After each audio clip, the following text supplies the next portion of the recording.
بسم الله الرحمن الرحيم. ألف لام ميم. ذلك الكتاب لا ريب فيه هدى للمتقين الذين يؤمنون بالغيب ويقيمون الصلاة ومما رزقناهم ينفقون والذين يؤمنون بما أنزل إليك وما أنزل من قبلك وبالآخرة هم يوقنون أولئك على هدى من ربهم وأولئك هم المفلحون. إن الذين كفروا سواء عليهم أأنذرتهم أم لم تنذرهم لا يؤمنون ختم الله على قلوبهم وعلى سمعهم وعلى أبصارهم غشاوة ولهم عذاب عظيم. ومن الناس من يقول آمنا بالله وباليوم الآخر وما هم بمؤمنين يخادعون الله والذين آمنوا وما يخدعون إلا أنفسهم وما يشعرون. في قلوبهم مرض فزادهم الله مرضا ولهم عذاب أليم بما كانوا يكذبون. وإذا قيل لهم لا تفسدوا في الأرض قالوا إنما نحن مصلحون ألا إنهم هم المفسدون ولكن لا يشعرون. وإذا قيل لهم آمنوا كما آمن الناس قالوا أنؤمن كما آمن السفهاء ألا إنهم هم السفهاء ولكن لا يعلمون. وإذا لقوا الذين آمنوا قالوا آمنا وإذا خلوا إلى شياطينهم قالوا إنا معكم إنما نحن مستهزئون الله يستهزئ بهم ويمدهم في طغيانهم يعمهون. أولئك الذين اشتروا الضلالة بالهدى فما ربحت تجارتهم وما كانوا مهتدين. مثلهم كمثل الذي استوقد نارا فلما أضاءت ما حوله ذهب الله بنورهم وتركهم في ظلمات لا يبصرون صم بكم عمي فهم لا يرجعون. أو كصيب من السماء فيه ظلمات ورعد وبرق يجعلون أصابعهم في آذانهم من الصواعق حذر الموت والله محيط بالكافرين. يكاد البرق يخطف أبصارهم كلما أضاء لهم مشوا فيه وإذا أظلم عليهم قاموا ولو شاء الله لذهب بسمعهم وأبصارهم إن الله على كل شيء قدير. يا أيها الناس اعبدوا ربكم الذي خلقكم والذين من قبلكم لعلكم تتقون الذي جعل لكم الأرض فراشا والسماء بناء وأنزل من السماء ماء فأخرج به من الثمرات رزقا لكم فلا تجعلوا لله أندادا وأنتم تعلمون. وإن كنتم في ريب مما نزلنا على عبدنا فأتوا بسورة من مثله وادعوا شهداءكم من دون الله إن كنتم صادقين فإن لم تفعلوا ولن تفعلوا فاتقوا النار التي وقودها الناس والحجارة أعدت للكافرين. وبشر الذين آمنوا وعملوا الصالحات أن لهم جنات تجري من تحتها الأنهار كلما رزقوا منها من ثمرة رزقا قالوا هذا الذي رزقنا من قبل وأتوا به متشابها ولهم فيها أزواج مطهرة وهم فيها خالدون. إن الله لا يستحيي أن يضرب مثلا ما بعوضة فما فوقها فأما الذين آمنوا فيعلمون أنه الحق من ربهم وأما الذين كفروا فيقولون ماذا أراد الله بهذا مثلا يضل به كثيرا ويهدي به كثيرا وما يضل به إلا الفاسقين الذين ينقضون عهد الله من بعد ميثاقه ويقطعون ما أمر الله به أن يوصل ويفسدون في الأرض أولئك هم الخاسرون. كيف تكفرون بالله وكنتم أمواتا فأحياكم ثم يميتكم ثم يحييكم ثم إليه ترجعون. هو الذي خلق لكم ما في الأرض جميعا ثم استوى إلى السماء فسواهن 7 سماوات وهو بكل شيء عليم. وإذ قال ربك للملائكة إني جاعل في الأرض خليفة قالوا أتجعل فيها من يفسد فيها ويسفك الدماء ونحن نسبح بحمدك ونقدس لك قال إني أعلم ما لا تعلمون. وعلم آدم الأسماء كلها ثم عرضهم على الملائكة فقال أنبئوني بأسماء هؤلاء إن كنتم صادقين. قالوا سبحانك لا علم لنا إلا ما علمتنا إنك أنت العليم الحكيم. قال يا آدم أنبئهم بأسمائهم فلما أنبأهم بأسمائهم قال ألم أقل لكم إني أعلم غيب السماوات والأرض وأعلم ما تبدون وما كنتم تكتمون. وإذ قلنا للملائكة اسجدوا لآدم فسجدوا إلا إبليس أبى واستكبر وكان من الكافرين. وقلنا يا آدم اسكن أنت وزوجك الجنة وكلا منها رغدا حيث شئتما ولا تقربا هذه الشجرة فتكونا من الظالمين. فأزلهما الشيطان عنها فأخرجهما مما كانا فيه وقلنا اهبطوا بعضكم لبعض عدو ولكم في الأرض مستقر ومتاع إلى حين. فتلقى آدم من ربه كلمات فتاب عليه إنه هو التواب الرحيم. قلنا اهبطوا منها جميعا فإما يأتينكم مني هدى فمن تبع هداي فلا خوف عليهم ولا هم يحزنون. والذين كفروا وكذبوا بآياتنا أولئك أصحاب النار هم فيها خالدون. يا بني إسرائيل اذكروا نعمتي التي أنعمت عليكم وأوفوا بعهدي أوف بعهدكم وإياي فارهبون. وآمنوا بما أنزلت مصدقا لما معكم ولا تكونوا أول كافر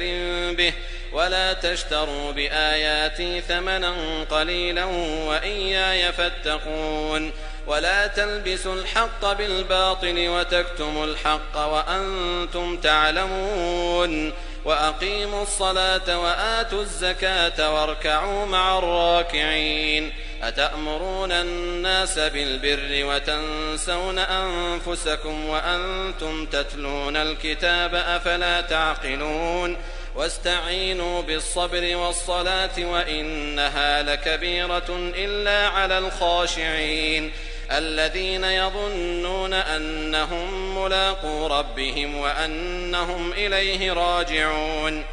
يا بني إسرائيل اذكروا نعمتي التي أنعمت عليكم وأني فضلتكم على العالمين. واتقوا يوما لا تجزي نفس عن نفس شيئا ولا يقبل منها شفاعة ولا يؤخذ منها عدل ولا هم ينصرون. وإذ نجيناكم من آل فرعون يسومونكم سوء العذاب يذبحون أبناءكم ويستحيون نساءكم وفي ذلكم بلاء من ربكم عظيم. وإذ فرقنا بكم البحر فأنجيناكم وأغرقنا آل فرعون وأنتم تنظرون. وإذ واعدنا موسى 40 ليلة ثم اتخذتم العجل من بعده وأنتم ظالمون ثم عفونا عنكم من بعد ذلك لعلكم تشكرون. وإذ آتينا موسى الكتاب والفرقان لعلكم تهتدون. وإذ قال موسى لقومه يا قوم إنكم ظلمتم أنفسكم باتخاذكم العجل فتوبوا إلى بارئكم فاقتلوا أنفسكم ذلكم خير لكم عند بارئكم فتاب عليكم إنه هو التواب الرحيم. وإذ قلتم يا موسى لن نؤمن لك حتى نرى الله جهرة فأخذتكم الصاعقة وأنتم تنظرون ثم بعثناكم من بعد موتكم لعلكم تشكرون. وظللنا عليكم الغمام وأنزلنا عليكم المن والسلوى كلوا من طيبات ما رزقناكم وما ظلمونا ولكن كانوا أنفسهم يظلمون.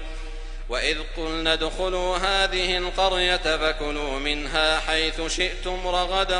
وادخلوا الباب سجدا وقولوا حطة نغفر لكم خطاياكم وسنزيد المحسنين. فبدل الذين ظلموا قولا غير الذي قيل لهم فأنزلنا على الذين ظلموا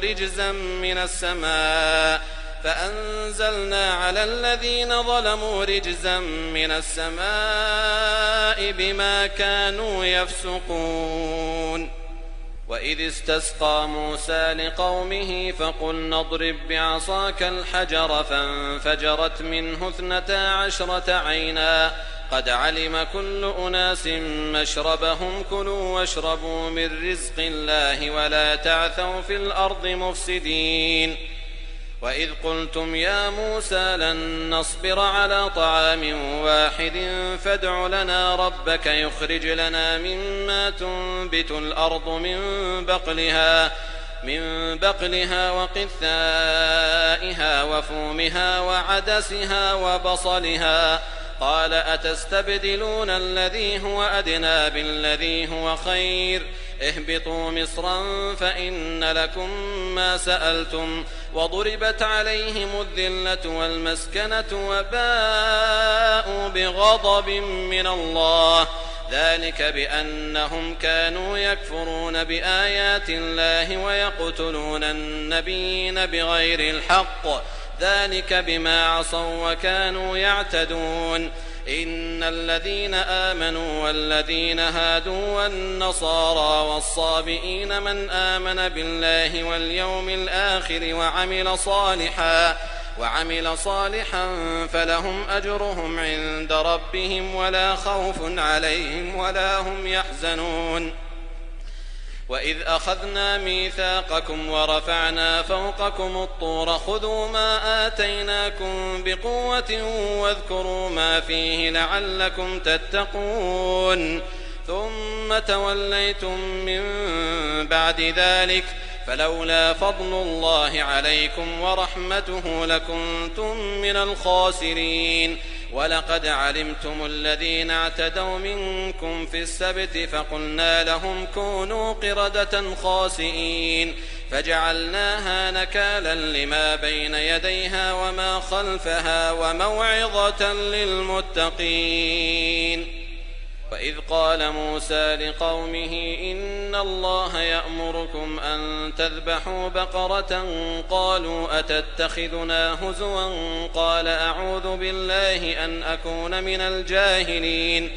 قالوا ادع لنا ربك يبين لنا ما هي قال إنه يقول إنها بقرة لا فارض ولا بكر عوان بين ذلك فافعلوا ما تؤمرون. قالوا ادع لنا ربك يبين لنا ما لونها قال إنه يقول إنها بقرة صفراء فاقع لونها تسر الناظرين. قالوا ادع لنا ربك يبين لنا ما هي إن البقرة شابه علينا وإنا إن شاء الله لمهتدون. قال إنه يقول إنها بقرة لا ذلول تثير الأرض ولا تسقي الحرث مسلمة لا شية فيها. قالوا الآن جئت بالحق فذبحوها وما كادوا يفعلون. وإذ قتلتم نفسا فادارأتم فيها والله مخرج ما كنتم تكتمون. فقلنا اضربوه ببعضها كذلك يحيي الله الموتى ويريكم آياته لعلكم تعقلون. ثم قست قلوبكم من بعد ذلك فهي كالحجارة أو أشد قسوة وإن من الحجارة لما يتفجر منه الأنهار وإن منها لما يشقق فيخرج منه الماء وإن منها لما يهبط من خشية الله وما الله بغافل عما تعملون. أفتطمعون أن يؤمنوا لكم وقد كان فريق منهم يسمعون كلام الله ثم يحرفونه من بعد ما عقلوه وهم يعلمون. وإذا لقوا الذين آمنوا قالوا آمنا وإذا خلا بعضهم إلى بعض قالوا أتحدثونهم بما فتح الله عليكم ليحاجوكم به عند ربكم أفلا تعقلون. أولا يعلمون أن الله يعلم ما يسرون وما يعلنون. ومنهم أميون لا يعلمون الكتاب إلا أماني وإن هم إلا يظنون. فويل للذين يكتبون الكتاب بأيديهم ثم يقولون هذا من عند الله ليشتروا به ثمنا قليلا فويل لهم مما كتبت أيديهم وويل لهم مما يكسبون. وقالوا لن تمسنا النار إلا أياما معدودة قل أتخذتم عند الله عهدا فلن يخلف الله عهده أم تقولون على الله ما لا تعلمون. بلى من كسب سيئة وأحاطت به خطيئته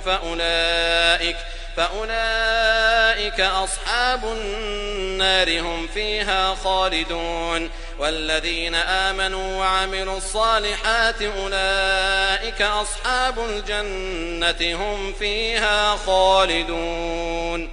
وإذ أخذنا ميثاق بني إسرائيل لا تعبدون إلا الله وبالوالدين إحسانا وذي القربى واليتامى والمساكين وقولوا للناس حسنا وأقيموا الصلاة وآتوا الزكاة ثم توليتم إلا قليلا منكم وأنتم معرضون. وإذ أخذنا ميثاقكم لا تسفكون دماءكم ولا تخرجون أنفسكم من دياركم ثم أقررتم وأنتم تشهدون. ثم أنتم هؤلاء تقتلون أنفسكم وتخرجون فريقا منكم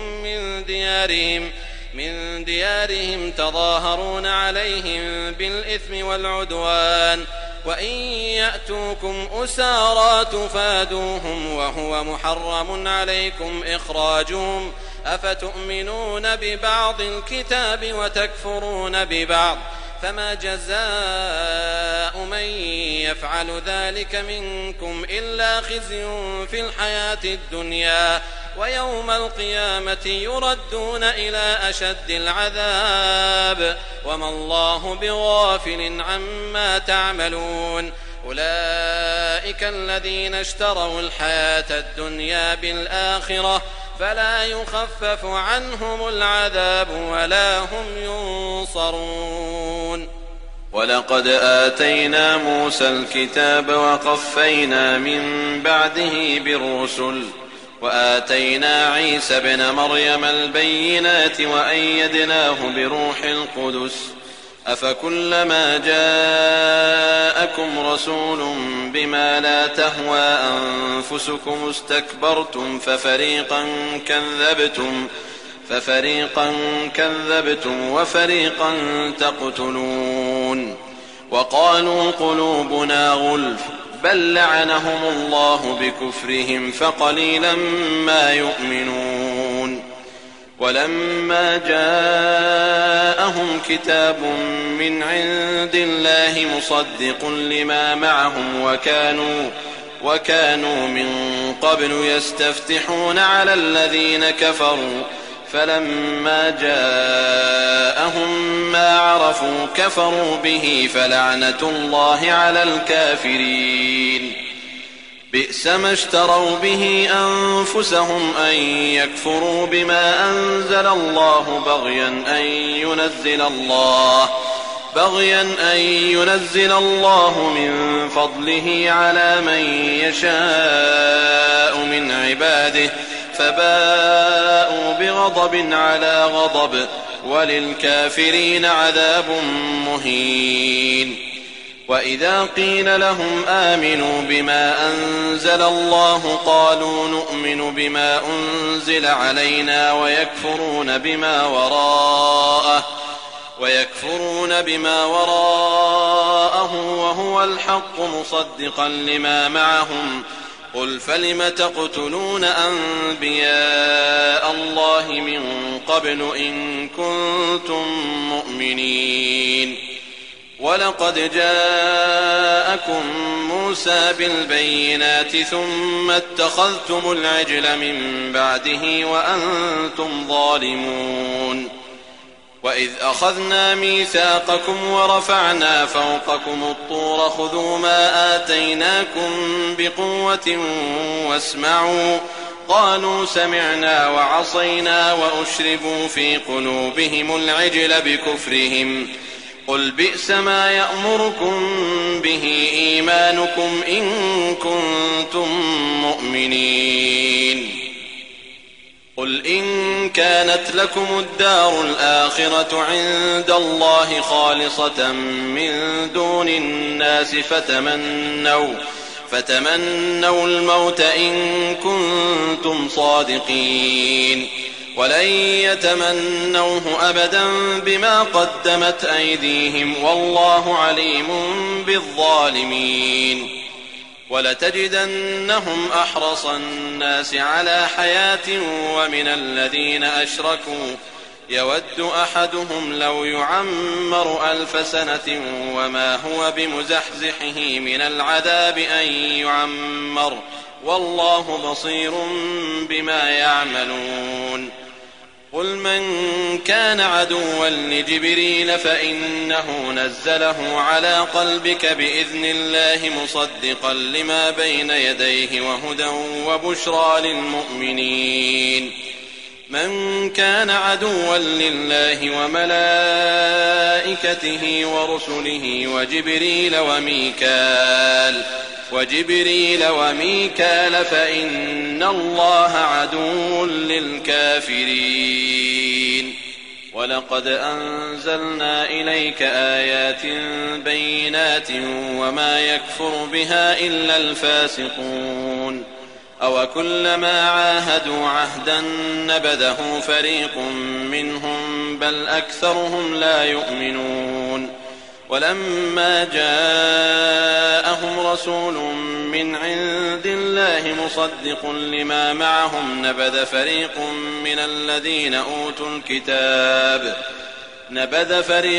من الذين أوتوا الكتاب كتاب الله وراء ظهورهم كأنهم لا يعلمون واتبعوا ما تتلو الشياطين على ملك سليمان وما كفر سليمان ولكن الشياطين كفروا يعلمون الناس السحر وما أنزل على الملكين ببابل هاروت وماروت وما يعلمان من أحد حتى يقولا إنما نحن فتنة فلا تكفر فيتعلمون منهما ما يفرقون به بين المرء وزوجه وما هم بضارين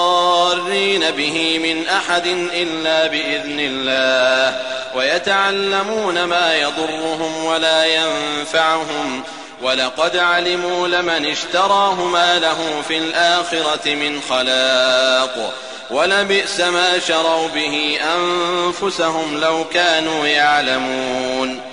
ولو أنهم آمنوا واتقوا لمثوبة من عند الله خير لو كانوا يعلمون يا أيها الذين آمنوا لا تقولوا راعنا وقولوا انظرنا واسمعوا وللكافرين عذاب أليم ما يود الذين كفروا من أهل الكتاب ولا المشركين أن ينزل عليكم من خير من ربكم والله يختص برحمته من يشاء والله ذو الفضل العظيم ما ننسخ من آية أو ننسها نأت بخير منها أو مثلها ألم تعلم أن الله على كل شيء قدير ألم تعلم أن الله له ملك السماوات والأرض وما لكم من دون الله من ولي ولا نصير أم تريدون أن تسألوا رسولكم كما سئل موسى من قبل ومن يتبدل الكفر بالإيمان فقد ضل سواء السبيل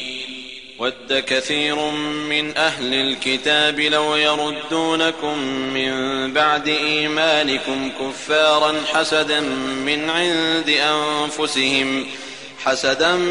عند أنفسهم من بعد ما تبين لهم الحق فاعفوا واصفحوا حتى يأتي الله بأمره إن الله على كل شيء قدير وأقيموا الصلاة وآتوا الزكاة وما تقدموا لأنفسكم من خير تجدوه عند الله إن الله بما تعملون بصير وقالوا لن يدخل الجنة إلا من كان هودا أو نصارى تلك أمانيهم قل هاتوا برهانكم إن كنتم صادقين بلى من أسلم وجهه لله وهو محسن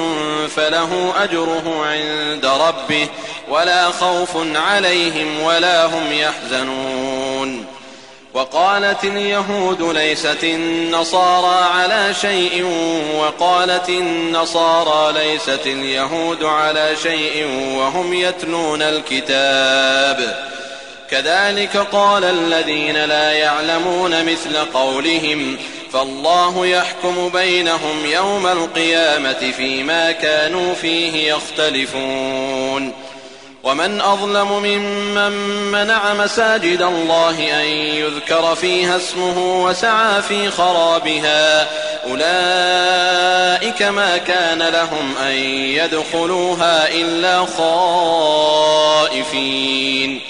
لهم في الدنيا خزي ولهم في الآخرة عذاب عظيم ولله المشرق والمغرب فأينما تولوا فثم وجه الله إن الله واسع عليم وقالوا اتخذ الله ولدا سبحانه بل له ما في السماوات والأرض كل له قانتون بديع السماوات والأرض وإذا قضى أمرا فإنما يقول له كن فيكون وقال الذين لا يعلمون لولا يكلمنا الله أو تأتينا آية كذلك قال الذين من قبلهم مثل قولهم تشابهت قلوبهم قد بينا الآيات لقوم يوقنون إنا أرسلناك بالحق بشيرا ونذيرا ولا تسأل عن أصحاب الجحيم ولن ترضى عنك اليهود ولا النصارى حتى تتبع ملتهم قل إن هدى الله هو الهدى ولئن اتبعت أهواءهم بعد الذي جاءك من العلم ما لك من الله من ولي ولا نصير الذين آتيناهم الكتاب يتلونه حق تلاوته أولئك يؤمنون به ومن يكفر به فأولئك هم الخاسرون يا بني إسرائيل اذكروا نعمتي التي أنعمت عليكم وأني فضلتكم على العالمين واتقوا يوما لا تجزي نفس عن نفس شيئا ولا يقبل منها عدل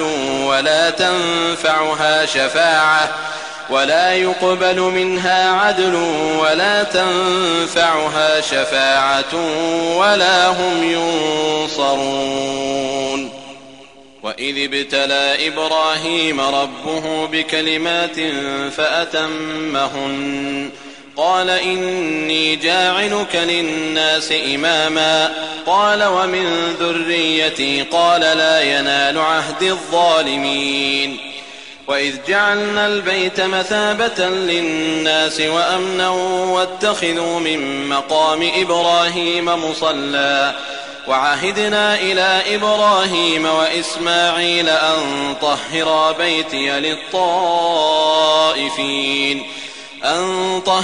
بيتي للطائفين والعاكفين والركع السجود وإذ قال إبراهيم رب اجعل هذا بلدا آمنا وارزق أهله من الثمرات من آمن منهم بالله واليوم الآخر قال ومن كفر فأمتعه قليلا ثم أضطره إلى عذاب النار وبئس المصير وإذ يرفع إبراهيم القواعد من البيت وإسماعيل ربنا تقبل منا إنك أنت السميع العليم ربنا واجعلنا مسلمين لك ومن ذريتنا أمة مسلمة لك وأرنا مناسكنا وتب علينا إنك أنت التواب الرحيم ربنا وابعث فيهم رسولا منهم يتلو عليهم آياتك ويعلمهم الكتاب والحكمة ويزكيهم إنك أنت العزيز الحكيم ومن يرغب عن ملة إبراهيم إلا من سفه نفسه ولقد اصطفيناه في الدنيا وإنه في الآخرة لمن الصالحين إذ قال له ربه أسلم قال أسلمت لرب العالمين ووصى بها إبراهيم بنيه ويعقوب يا بني إن الله اصطفى لكم الدين فلا تموتن إلا وأنتم مسلمون أم كنتم شهداء إذ حضر يعقوب الموت إذ قال لبنيه ما تعبدون من بعدي قالوا نعبد إلهك وإله آبائك إبراهيم وإسماعيل وإسحاق إلها واحدا ونحن له مسلمون تلك أمة قد خلت لها ما كسبت ولكم ما كسبتم ولا تسألون عما كانوا يعملون. وقالوا كونوا هودا أو نصارى تهتدوا قل بل ملة إبراهيم حنيفا وما كان من المشركين. قولوا آمنا بالله وما أنزل إلينا وما أنزل إلى إبراهيم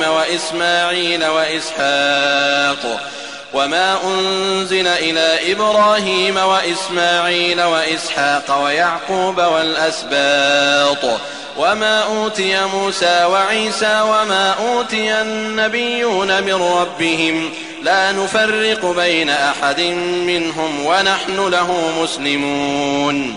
فإن آمنوا بمثل ما آمنتم به فقد اهتدوا وإن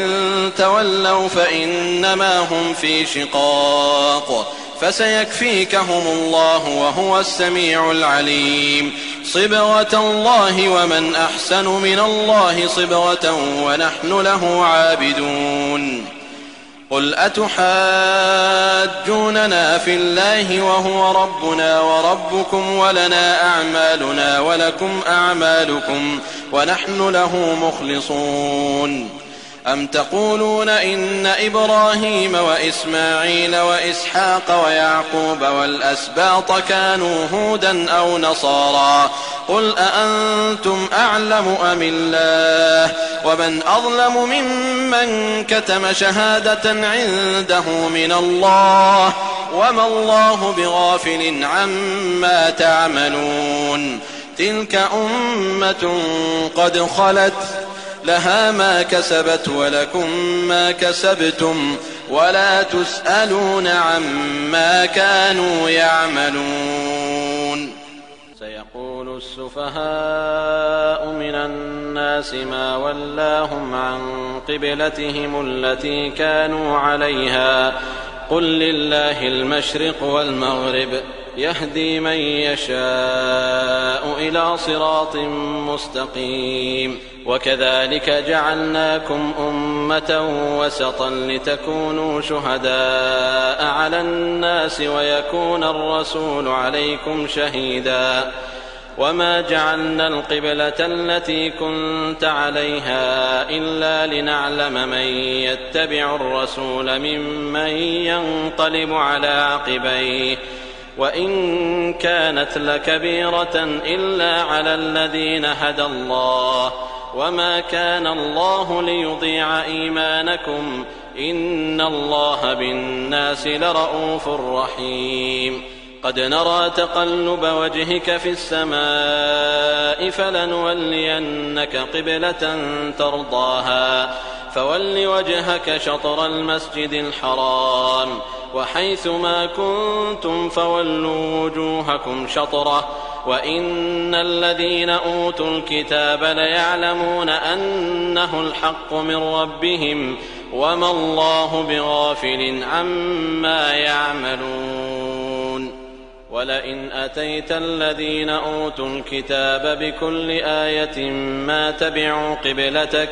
وما أنت بتابع قبلتهم وما بعضهم بتابع قبلة بعض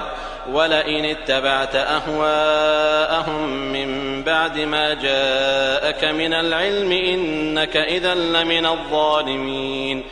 الذين آتيناهم الكتاب يعرفونه كما يعرفون أبناءهم وإن فريقا منهم ليكتمون الحق وهم يعلمون. الحق من ربك فلا تكونن من الممترين. ولكل وجهة هو موليها فاستبقوا الخيرات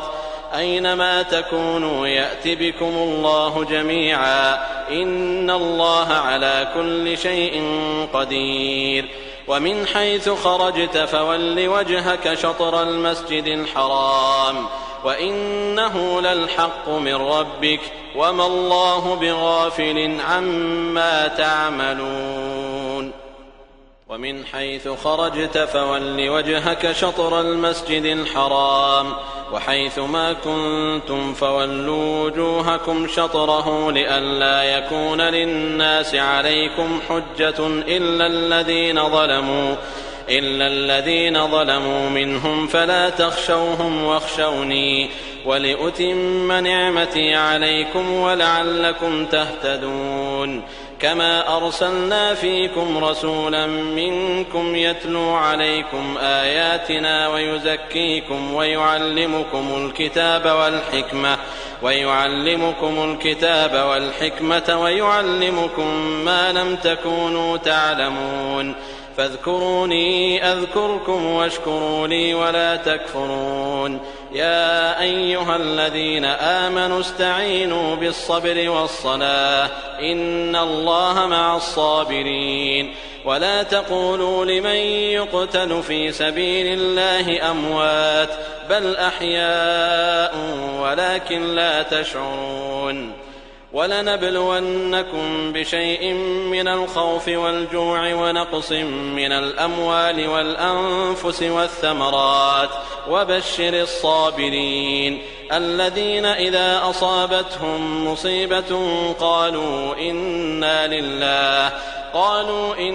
لله وإنا إليه راجعون أولئك عليهم صلوات من ربهم ورحمة وأولئك هم المهتدون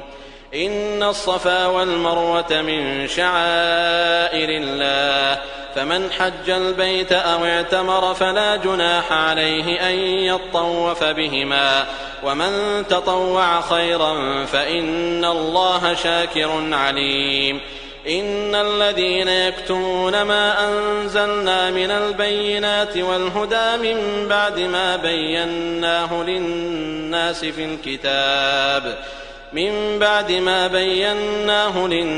في الكتاب أولئك يلعنهم الله ويلعنهم اللاعنون إلا الذين تابوا وأصلحوا وبينوا فأولئك أتوب عليهم وأنا التواب الرحيم إن الذين كفروا وماتوا وهم كفار أولئك عليهم لعنة الله والملائكة والناس أجمعين خالدين فيها لا يخفف عنهم العذاب ولا هم ينظرون وإلهكم إله واحد لا إله إلا هو الرحمن الرحيم إن في خلق السماوات والأرض واختلاف الليل والنهار والفلك التي تجري في البحر بما ينفع الناس وما أنزل الله من السماء من ماء فأحيا به الأرض بعد موتها وبث فيها من كل دابة وتصريف الرياح والسحاب المسخر بين السماء والأرض لآيات لقوم يعقلون ومن الناس من يتخذ من دون الله أندادا يحبونهم كحب الله والذين آمنوا أشد حبا لله ولو يرى الذين ظلموا إذ يرون العذاب أن القوة لله جميعا وأن الله شديد العذاب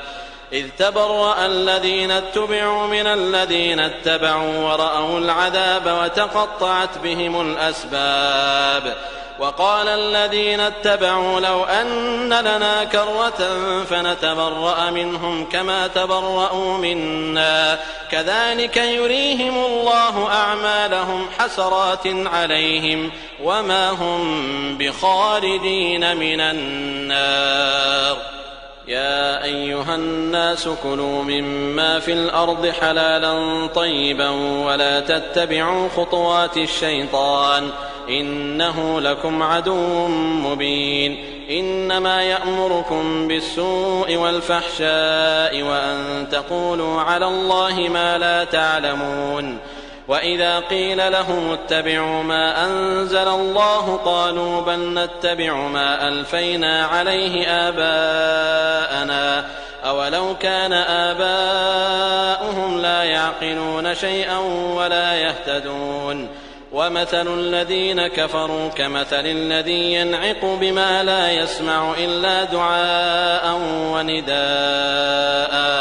صم بكم عمي فهم لا يعقلون يا أيها الذين آمنوا كلوا من طيبات ما رزقناكم واشكروا لله إن كنتم إياه تعبدون إنما حرم عليكم الميتة والدم ولحم الخنزير وما أهل به لغير الله فمن اضطر غير باغ ولا عاد فلا إثم عليه إن الله غفور رحيم إن الذين يكتمون ما أنزل الله من الكتاب ويشترون به ثمنا قليلا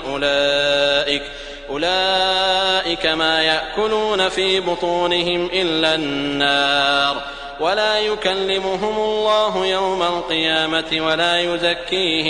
ولا يزكيهم ولهم عذاب أليم أولئك الذين اشتروا الضلالة بالهدى والعذاب بالمغفرة فما أصبرهم على النار ذلك بأن الله نزل الكتاب بالحق وإن الذين اختلفوا في الكتاب لفي شقاق بعيد ليس البر أن تولوا وجوهكم قبل المشرق والمغرب ولكن البر من آمن بالله واليوم الآخر والملائكة والكتاب والنبيين وآتى المال على حبه ذوي القربى واليتامى والمساكين وابن السبيل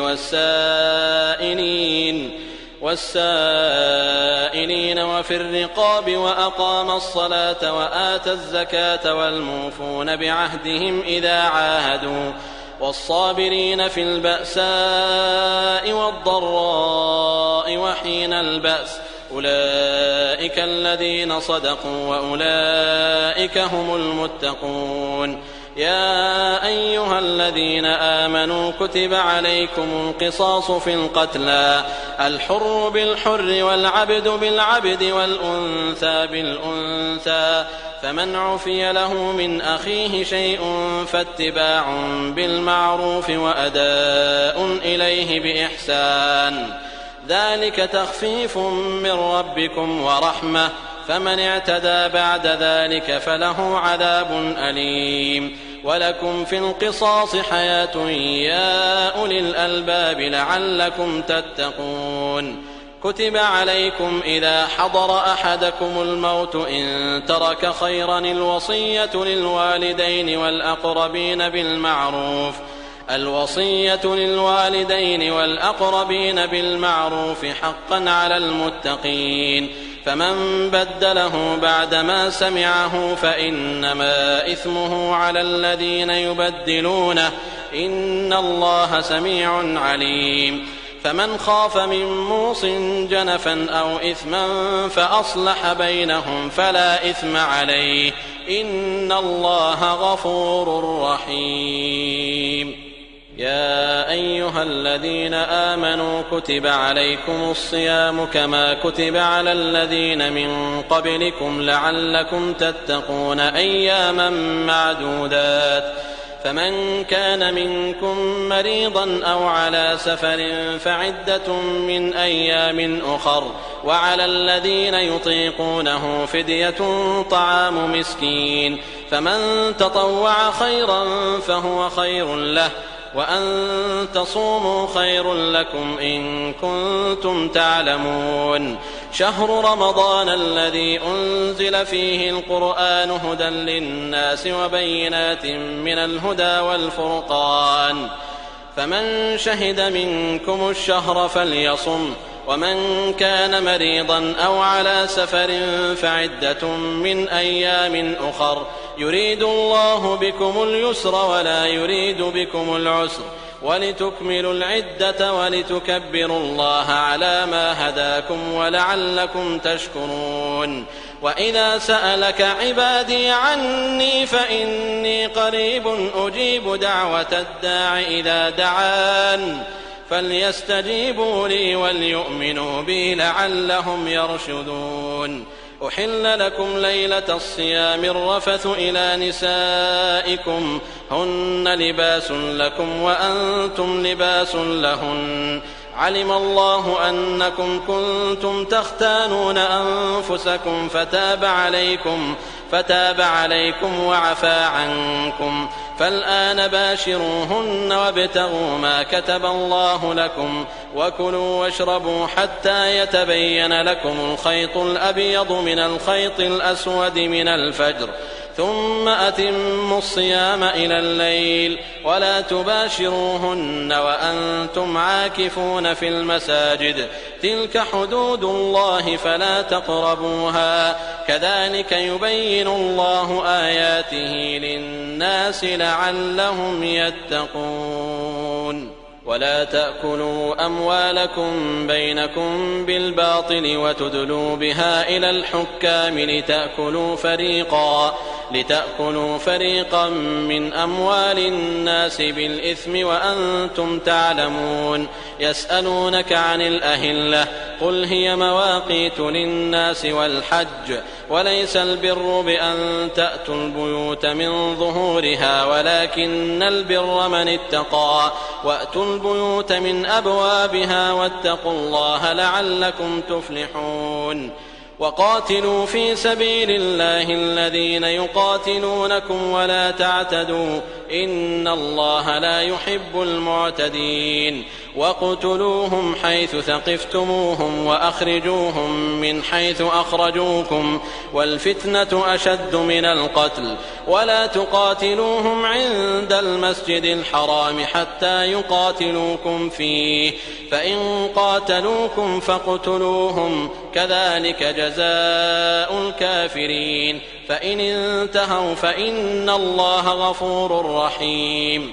وقاتلوهم حتى لا تكون فتنة ويكون الدين لله، فإن انتهوا فلا عدوان إلا على الظالمين. الشهر الحرام بالشهر الحرام والحرمات قصاص، فمن اعتدى عليكم فاعتدوا عليه بمثل ما اعتدى عليكم، واتقوا الله واعلموا أن الله مع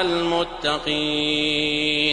وأنفقوا في سبيل الله ولا تلقوا بأيديكم إلى التهلكة وأحسنوا، إن الله يحب المحسنين. وأتموا الحج والعمرة لله، فإن أحصرتم فما استيسر من الهدي، ولا تحلقوا رؤوسكم حتى يبلغ الهدي محله، فمن كان منكم مريضا أو به أذى من رأسه ففدية من صيام أو صدقة أو نسك،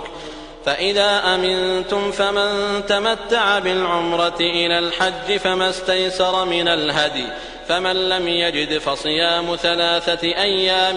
في الحج و7 إذا رجعتم، تلك 10 كاملة، ذلك لمن لم يكن أهله حاضر المسجد الحرام. واتقوا الله واعلموا أن الله شديد العقاب. الحج أشهر معلومات، فمن فرض فيهن الحج فلا رفث ولا فسوق ولا جدال في الحج، وما تفعلوا من خير يعلمه الله، وتزودوا فإن خير الزاد التقوى، واتقون يا أولي الألباب. ليس عليكم جناح أن تبتغوا فضلا من ربكم، فإذا أفضتم من عرفات فاذكروا الله عند المشعر الحرام، واذكروه كما هداكم، وإن كنتم من قبله لمن الضالين. ثم أفيضوا من حيث أفاض الناس واستغفروا الله، إن الله غفور رحيم. فإذا قضيتم مناسككم فاذكروا الله كذكركم آباءكم أو أشد ذكرا، فمن الناس من يقول ربنا آتنا في الدنيا وما له في الآخرة من خلاق، ومنهم من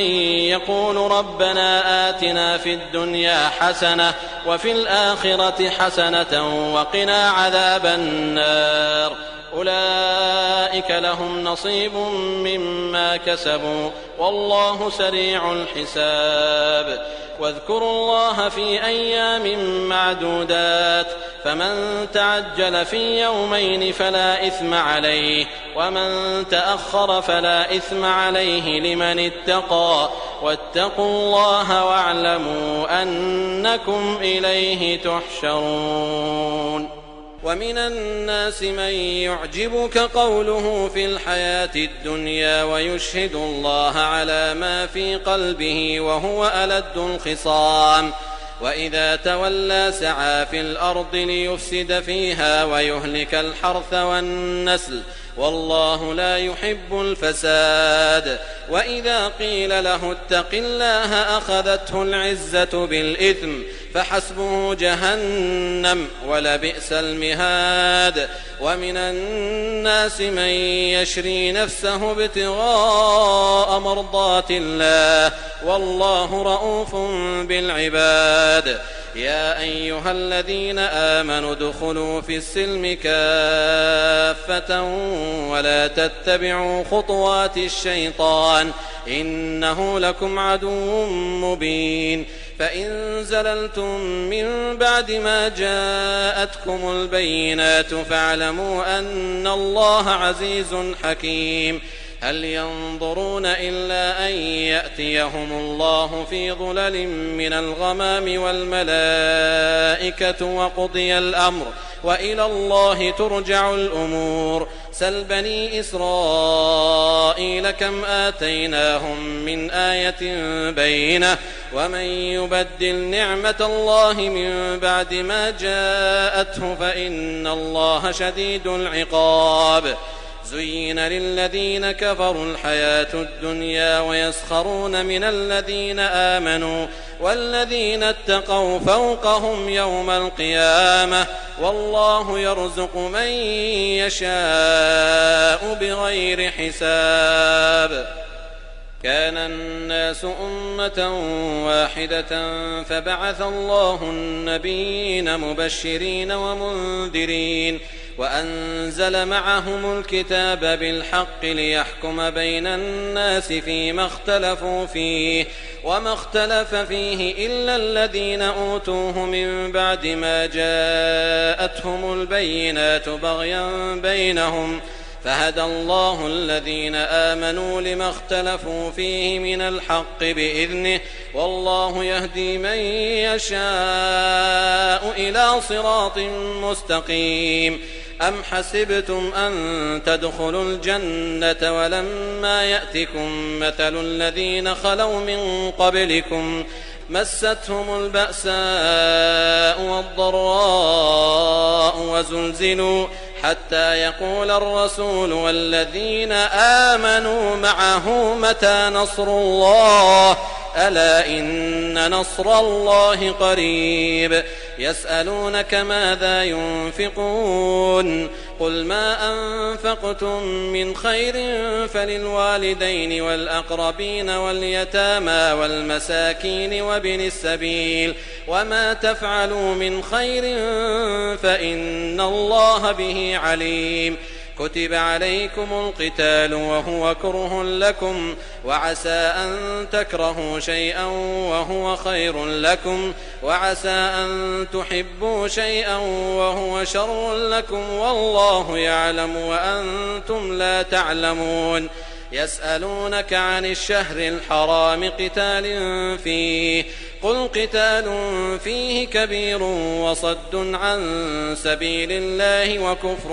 به والمسجد الحرام وإخراج أهله منه أكبر عند الله والفتنة أكبر من القتل ولا يزالون يقاتلونكم حتى يردوكم عن دينكم إن استطاعوا ومن يرتدد منكم عن دينه فيمت وهو كافر فأولئك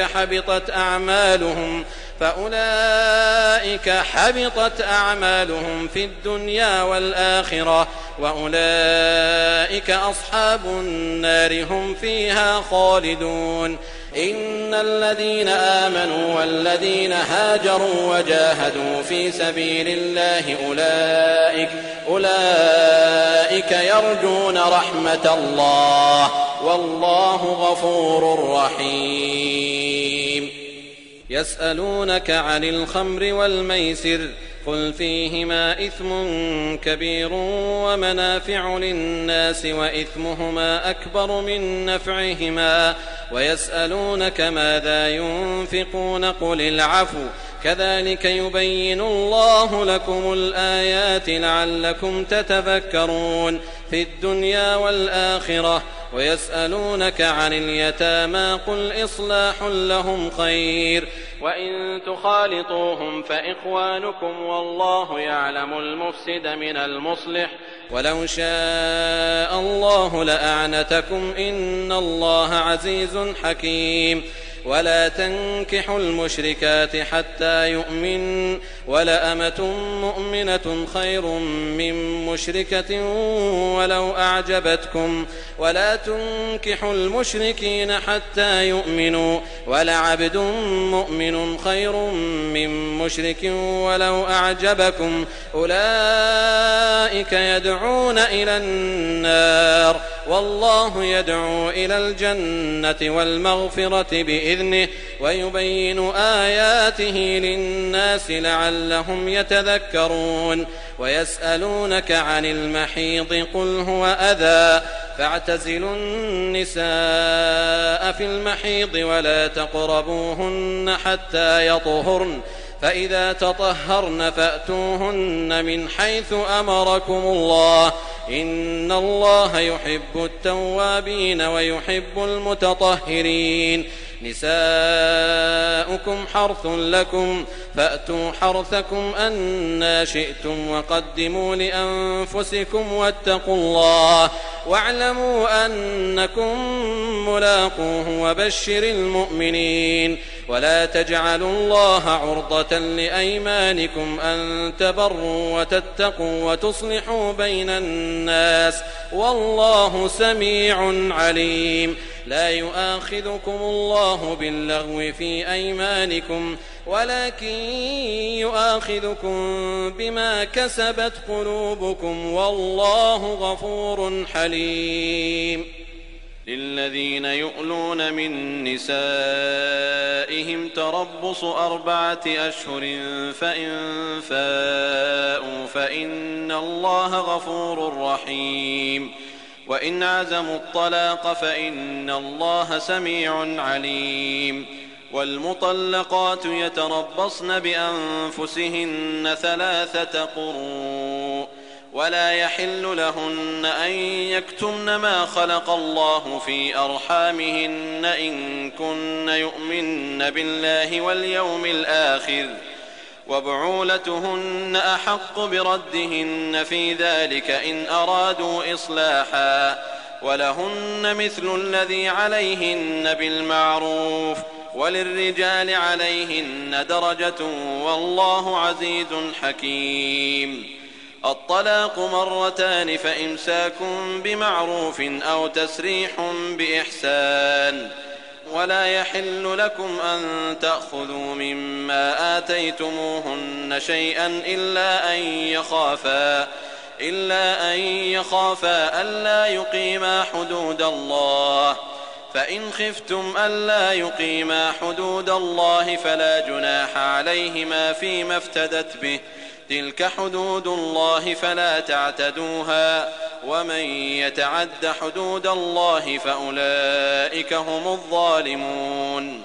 فإن طلقها فلا تحل له من بعد حتى تنكح زوجا غيره فإن طلقها فلا جناح عليهما أن يتراجعا إن ظنا أن يقيما حدود الله وتلك حدود الله يبينها لقوم يعلمون. وإذا طلقتم النساء فبلغن أجلهن فأمسكوهن بمعروف أو سرحوهن بمعروف ولا تمسكوهن ضرارا لتعتدوا ومن يفعل ذلك فقد ظلم نفسه ولا تتخذوا آيات الله هزوا واذكروا نعمة الله عليكم وما أنزل عليكم من الكتاب والحكمة يعظكم به واتقوا الله واعلموا أن الله بكل شيء عليم. وإذا طلقتم النساء فبلغن أجلهن فلا تعضلوهن أن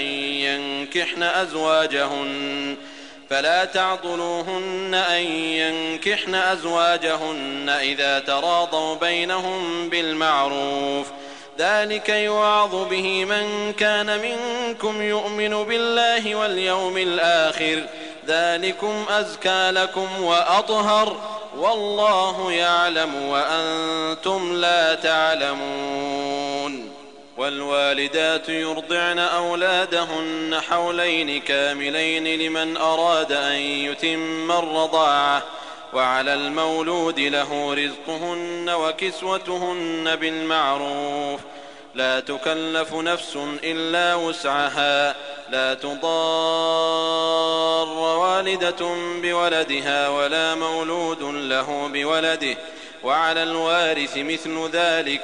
فإن أرادا فصالا عن تراض منهما وتشاور فلا جناح عليهما وإن أردتم أن تسترضعوا أولادكم فلا جناح عليكم إذا سلمتم ما آتيتم بالمعروف واتقوا الله واعلموا أن الله بما تعملون بصير. والذين يتوفون منكم ويذرون أزواجا يتربصن بأنفسهن 4 أشهر وعشرا فإذا بلغن أجلهن فلا جناح عليكم فيما فعلن في أنفسهن بالمعروف والله بما تعملون خبير. ولا جناح عليكم فيما عرضتم به من خطبة النساء أو أكننتم في أنفسكم علم الله أنكم ستذكرونهن ولكن لا تواعدوهن سرا إلا أن تقولوا قولا معروفا ولا تعزموا عقدة النكاح حتى يبلغ الكتاب أجله واعلموا أن الله يعلم ما في أنفسكم فاحذروه واعلموا أن الله غفور حليم. لا جناح عليكم إن طلقتم النساء ما لم تمسوهن أو تفرضوا لهن فريضة ومتعوهن على الموسع قدره وعلى المقتر قدره متاعا بالمعروف حقا على المحسنين. وإن طلقتموهن من قبل أن تمسوهن وقد فرضتم لهن فريضة فنصف ما فرضتم إلا أن يعفون أو يعفو الذي بيده عقدة النكاح وأن تعفوا أقرب للتقوى ولا تنسوا الفضل بينكم إن الله بما تعملون بصير.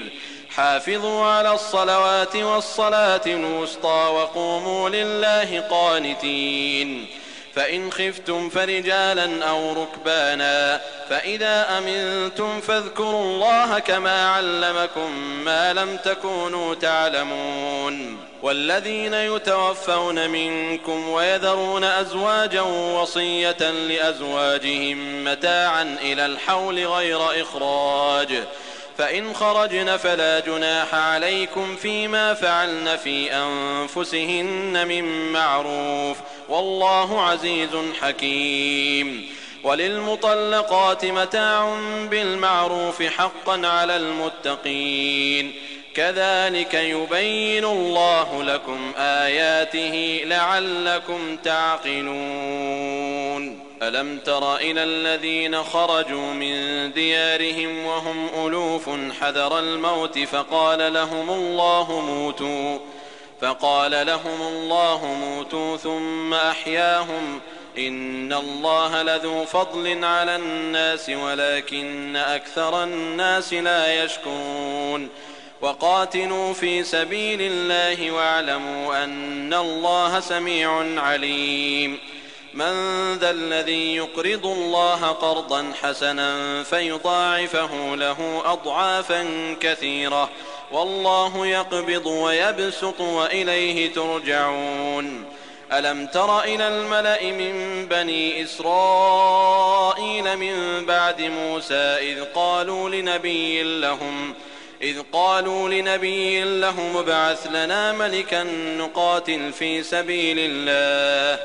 قال هل عسيتم إن كتب عليكم القتال ألا تقاتلوا قالوا وما لنا ألا نقاتل في سبيل الله وقد أخرجنا من ديارنا وأبنائنا فلما كتب عليهم القتال تولوا إلا قليلا منهم والله عليم بالظالمين.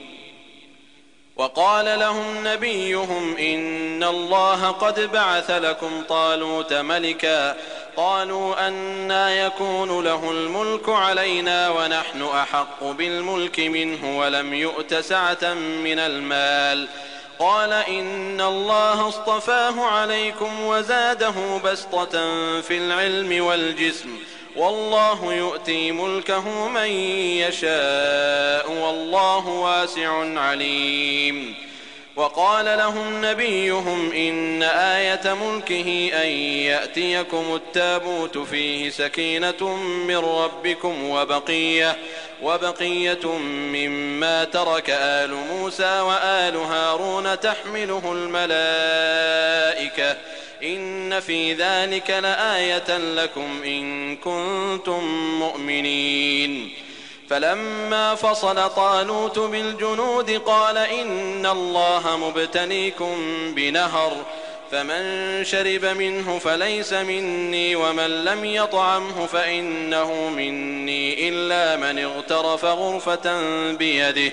فشربوا منه إلا قليلا منهم فلما جاوزه هو والذين آمنوا معه قالوا لا طاقة لنا اليوم بجالوت وجنوده قال الذين يظنون أنهم ملاقوا الله كم من فئة قليلة غلبت فئة كثيرة بإذن الله والله مع الصابرين. ولما برزوا لجالوت وجنوده قالوا ربنا أفرغ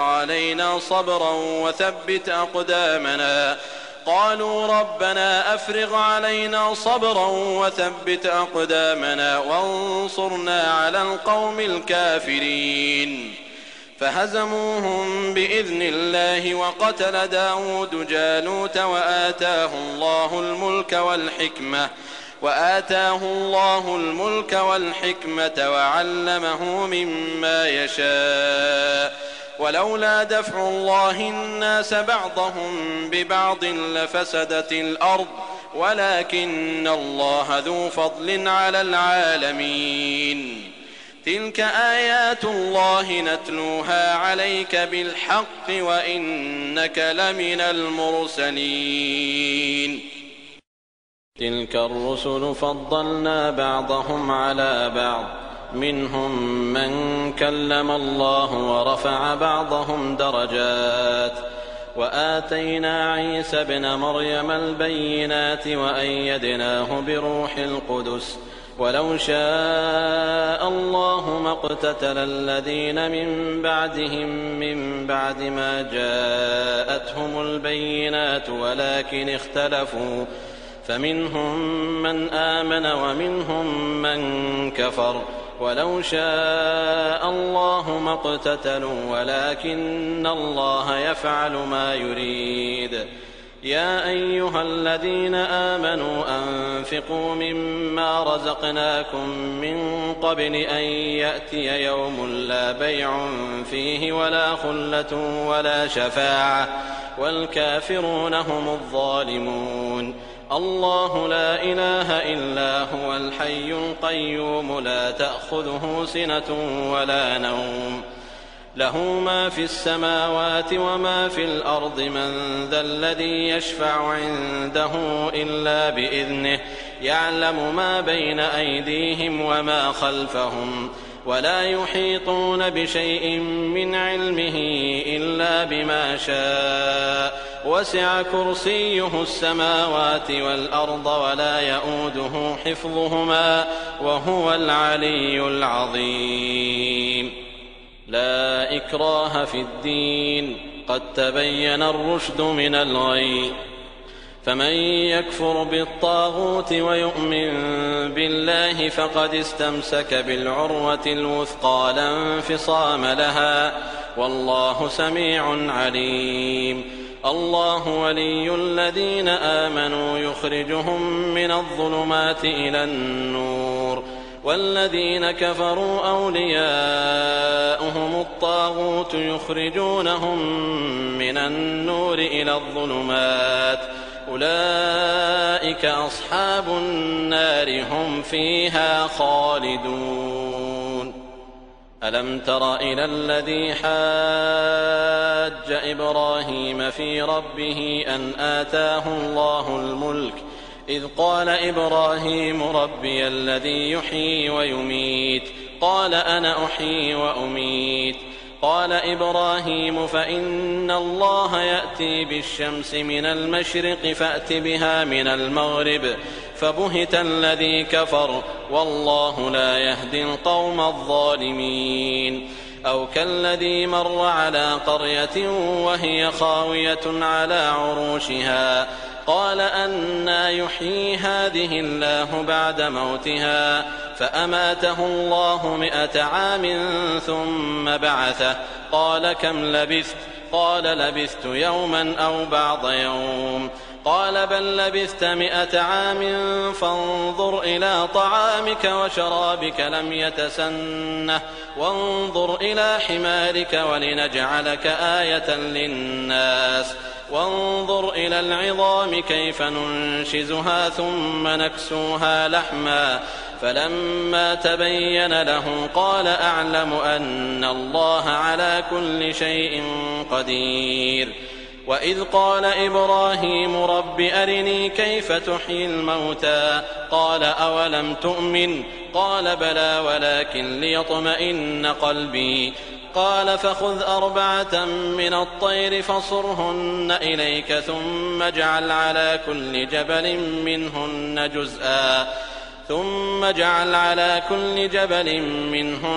جزءا ثم ادعهن يأتينك سعيا واعلم أن الله عزيز حكيم. مثل الذين ينفقون أموالهم في سبيل الله كمثل حبة أنبتت 7 سنابل في كل سنبلة 100 حبة والله يضاعف لمن يشاء والله واسع عليم. الذين ينفقون أموالهم في سبيل الله ثم لا يتبعون ما أنفقوا منا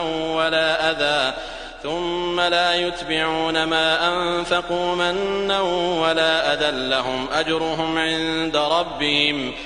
أجرهم عند ربهم ولا خوف عليهم ولا هم يحزنون. قول معروف ومغفرة خير من صدقة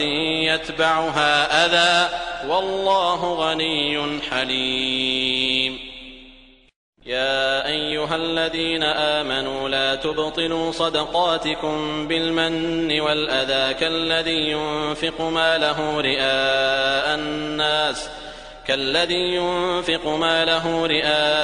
الناس ولا يؤمن بالله واليوم الآخر فمثله كمثل صفوان عليه تراب فأصابه وابل فتركه صلدا لا يقدرون على شيء مما كسبوا والله لا يهدي القوم الكافرين. ومثل الذين ينفقون أموالهم ابتغاء مرضات الله وتثبيتا من أنفسهم كمثل جنة بربوة أصابها وابل فآتت أكلها ضعفين فإن لم يصبها وابل فطل والله بما تعملون بصير. أيود أحدكم أن تكون له جنة من نخيل وأعناب تجري من تحتها الأنهار له فيها من كل الثمرات وأصابه الكبر وله ذرية ضعفاء فأصابها إعصار فيه نار فاحترقت كذلك يبين الله لكم الآيات لعلكم تتفكرون يا أيها الذين آمنوا أنفقوا من طيبات ما كسبتم ومما أخرجنا لكم من الأرض ولا تيمموا الخبيث منه تنفقون ولستم بآخذيه إلا أن تغمضوا فيه واعلموا أن الله غني حميد الشيطان يعدكم الفقر ويأمركم بالفحشاء والله يعدكم مغفرة منه وفضلا والله واسع عليم يؤتي الحكمة من يشاء ومن يؤت الحكمة فقد أوتي خيرا كثيرا وما يذكر إلا أولو الألباب وما أنفقتم من نفقة أو نذرتم من نذر فإن الله يعلمه وما للظالمين من أنصار إن تبدوا الصدقات فنعما هي وإن تخفوها وتؤتوها الفقراء فهو خير لكم ويكفر عنكم من سيئاتكم والله بما تعملون خبير ليس عليك هداهم ولكن الله يهدي من يشاء وما تنفقوا من خير فلأنفسكم وما تنفقون إلا ابتغاء وجه الله وما تنفقوا من خير يوفى إليكم وأنتم لا تظلمون للفقراء الذين أحصروا في سبيل الله لا يستطيعون ضربا في الأرض يحسبهم الجاهل أغنياء من التعفف تعرفهم بسيماهم لا يسألون الناس إلحافا وما تنفقوا من خير فإن الله به عليم الذين ينفقون أموالهم بالليل والنهار سرا وعلانية فلهم أجرهم عند ربهم ولا خوف عليهم ولا هم يحزنون الذين يأكلون الربا لا يقومون إلا كما يقوم الذي يتخبطه الشيطان من المس ذلك بأنهم قالوا إنما البيع مثل الربا وأحل الله البيع وحرم الربا فمن جاءه موعظة من ربه فانتهى فله ما سلف وأمره إلى الله ومن عاد فأولئك أصحاب النار هم فيها خالدون يمحق الله الربا ويربي الصدقات والله لا يحب كل كفار أثيم إن الذين آمنوا وعملوا الصالحات وأقاموا الصلاة وآتوا الزكاة لهم أجرهم عند ربهم ولا خوف عليهم ولا هم يحزنون يا أيها الذين آمنوا اتقوا الله وذروا ما بقي من الربا إن كنتم مؤمنين فإن لم تفعلوا فأذنوا بحرب من الله ورسوله وإن تبتم فلكم رؤوس أموالكم لا تظلمون ولا تظلمون وإن كان ذو عسرة فنظرة إلى ميسرة وأن تصدقوا خير لكم إن كنتم تعلمون واتقوا يوما ترجعون فيه إلى الله ثم توفى كل نفس ما كسبت وهم لا يظلمون يا أيها الذين آمنوا إذا تداينتم بدين إلى أجل مسمى فاكتبوه وليكتب بينكم كاتب بالعدل ولا يأب كاتب أن يكتب كما علمه الله فليكتب وليملل الذي عليه الحق وليتق الله ربه ولا يبخس منه شيئا فإن كان الذي عليه الحق سفيها أو ضعيفا أو لا يستطيع أن يمل هو فليملل وليه بالعدل واستشهدوا شهيدين من رجالكم فإن لم يكونا رجلين فرجل وامرأتان ممن ترضون من الشهداء أن تضل إحداهما فتذكر إحداهما الأخرى ولا يأبى الشهداء إذا ما دعوا ولا تسأموا أن تكتبوه صغيرا أو كبيرا إلى أجله ذلكم أقسط عند الله وأقوم للشهادة وأدنى ألا ترتابوا إلا أن تكون تجارة حاضرة تديرونها بينكم فليس عليكم جناح ألا تكتبوها وأشهدوا إذا تبايعتم ولا يضار كاتب ولا شهيد وإن تفعلوا فإنه فسوق بكم واتقوا الله ويعلمكم الله والله بكل شيء عليم. وإن كنتم على سفر ولم تجدوا كاتبا فرهان مقبوضة فإن أمن بعضكم بعضا فليؤد الذي اؤتمن أمانته وليتق الله ربه ولا تكتموا الشهادة ومن يكتمها فإنه آثم قلبه والله بما تعملون عليم. لله ما في السماوات وما في الأرض وإن تبدوا ما في أنفسكم أو تخفوه يحاسبكم